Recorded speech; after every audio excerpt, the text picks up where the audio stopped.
scorching heat of Muspelheim to the south, and the icy cold of Niflheim to the north, lay this endless abyss.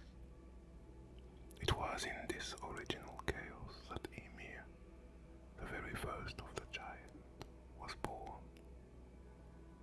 Ymir was not like the other being we came to know. His birth was strange, coming from frost and fire that met in the dark void. Sparks from Muspelheim merged with the frost of Niflheim, and from this unlikely union emerged Ymir, colossal and terrifying. He was the first of the giants, but not alone in his cosmic solitude.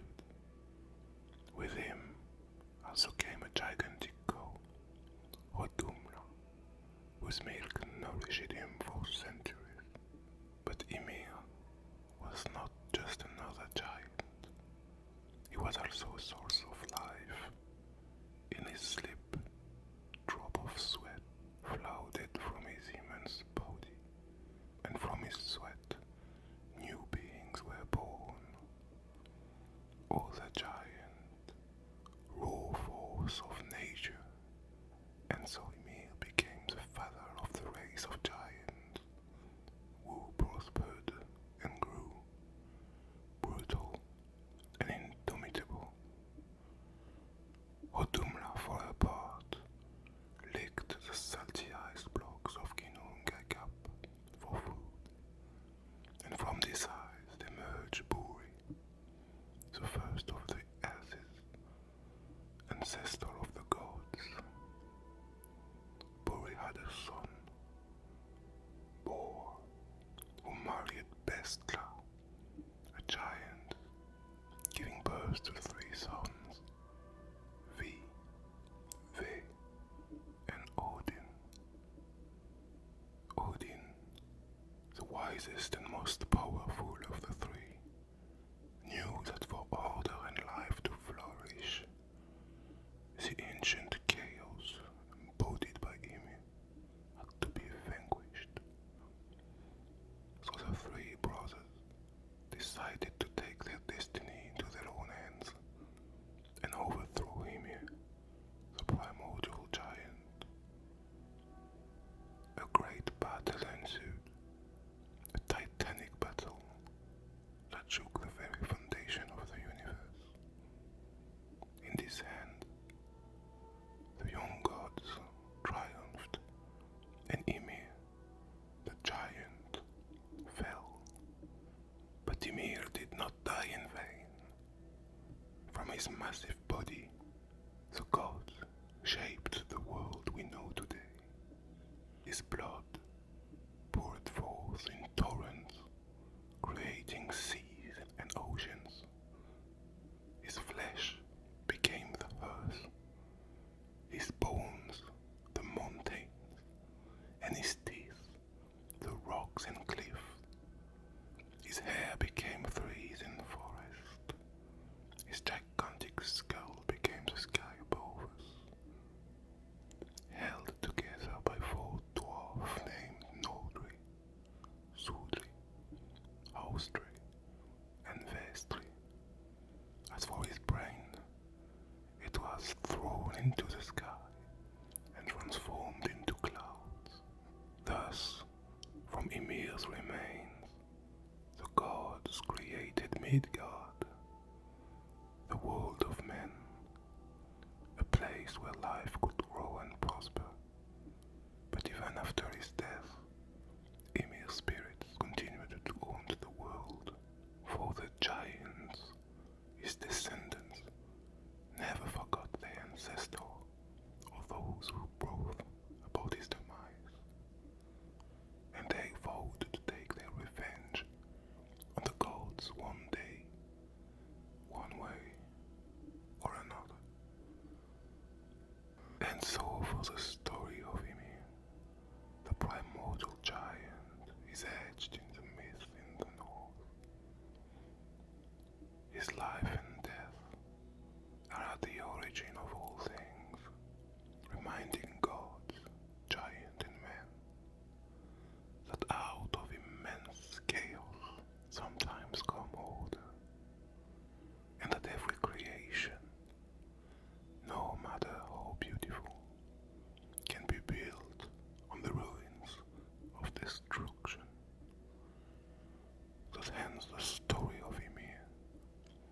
monstrous giant whose life and death shaped the very foundation of the universe. After his creation from the remains of Ymir, the universe remained without a structure to hold it together, leaving the world's future uncertain. It was then that Yggdrasil emerged from the earth. Yggdrasil is a tree, immense and ancient, rising far beyond what our mortal eyes can imagine. A tree whose roots reach deep into the realms of darkness, and whose branches stretch to the farthest heavens. This tree is none other than Yggdrasil, the great world tree of the Norse mythology.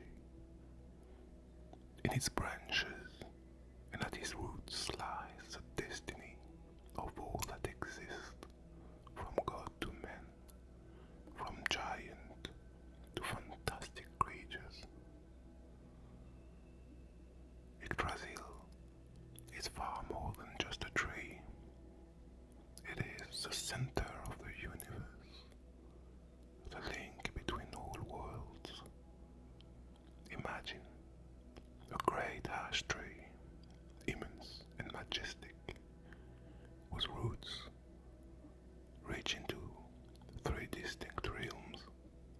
The first of its roots extend into Asgard, the domain of the gods.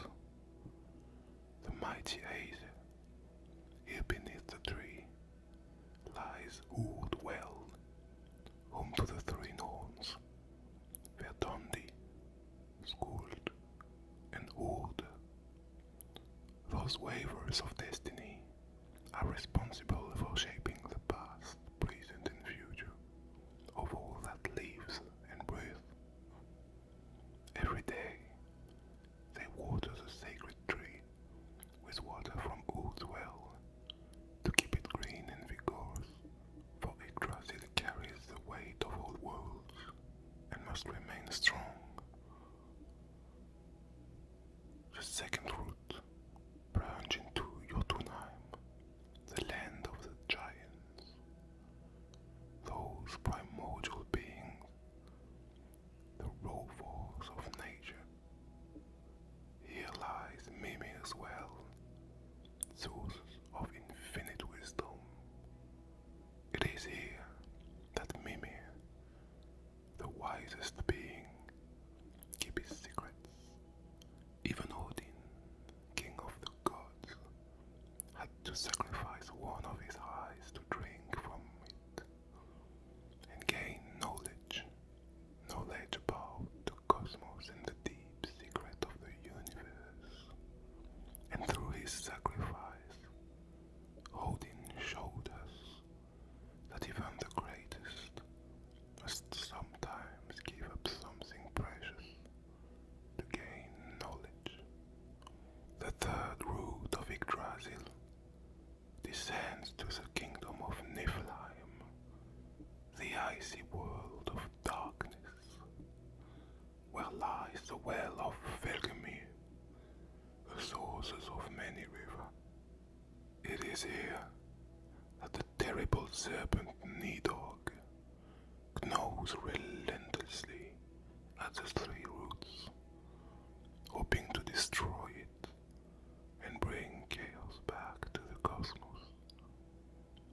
Nidhogg is the enemy of order, and his ceaseless work of destruction is a constant reminder that all that exists is fragile, threatened by the force of disorder and ruin.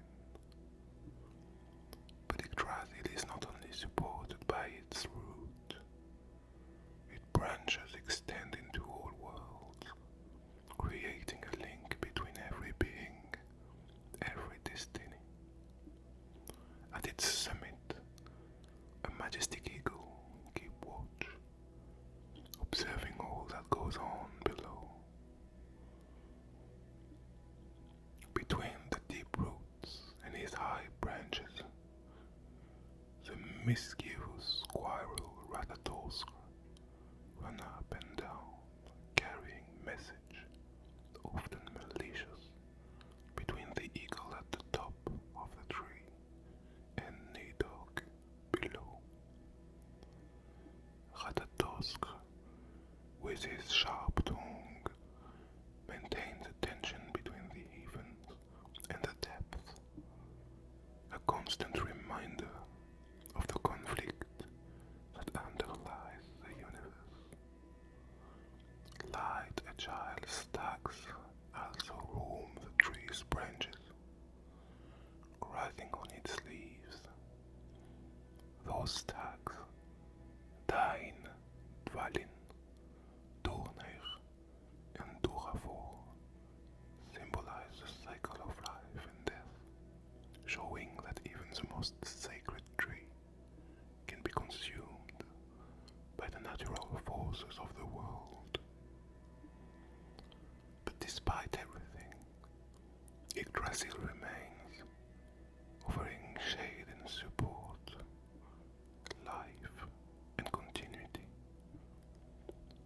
The tree is also a meeting place for the gods. It is under its branches that the Aces gather to hold council and debate the affair of the world. It is here that judgments are rendered, fates decided, an alliance formed. Yggdrasil is both witness and participant in the great events of the cosmos. But Yggdrasil is not invincible. The sacred tree shows sign of decline as the forces of destruction, chaos, and discord seek to undermine it. The prophecy of Ragnarok, that great twilight of the gods, announced that one day even Yggdrasil will tremble and bend. Its branches will be broken and its roots torn up. But even then, there is hope, for from its remains a new tree may grow, a symbol of rebirth and renewal. And so Yggdrasil continues to stand tall and strong, supporting all that is and all that will be, as long as its roots are deep and its branches wide. World remained in balance, for Yggdrasil is more than a tree. It is life itself, the backbone of the universe, the bridge between the ephemeral and the eternal. And as long as it lives, the cycle of life, death, and rebirth will continue. I hope those two stories